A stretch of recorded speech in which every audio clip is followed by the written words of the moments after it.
এভাবেই শত শত মা-বাবা আহাজারি করছিলেন তার প্রিয় সন্তানের জন্য। আজ দুপুরে উত্তরায় মাইলস্টোন স্কুলের মাঠে একটি বিমান বিধ্বস্ত হয়। বিমানটি একটি যুদ্ধবিমান ছিল এবং বিমানটি আছড়ে পড়ার সাথে সাথে সেখানে আগুন ধরে যায়। ফলে সৃষ্টি হয় একটি হৃদয় বিদারক ঘটনার।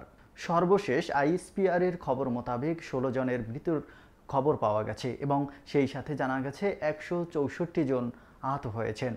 আহতরা রাজধানীর বিভিন্ন হাসপাতালে ভর্তি রয়েছেন। জাতীয় বার্ন ইনস্টিটিউট এবং ঢাকা মেডিকেল, কুর্মিটোলা হসপিটাল সহ ঢাকার বিভিন্ন স্থানে ভর্তি রয়েছে এবং আহতদের জন্য অনেকেই রক্তের প্রয়োজনীয়তা বলে প্রচার করতেছেন এবং যারা এবং বিভিন্ন সংগঠন থেকে রক্ত দেওয়ার জন্য অনুরোধ জানিয়েছেন এবং হাসপাতাল কর্তৃপক্ষ যাদের নেগেটিভ রক্ত রয়েছে, বিশেষ করে নেগেটিভ রক্তদাতাদের এগিয়ে আসার উদাত্ত আহ্বান জানিয়েছেন।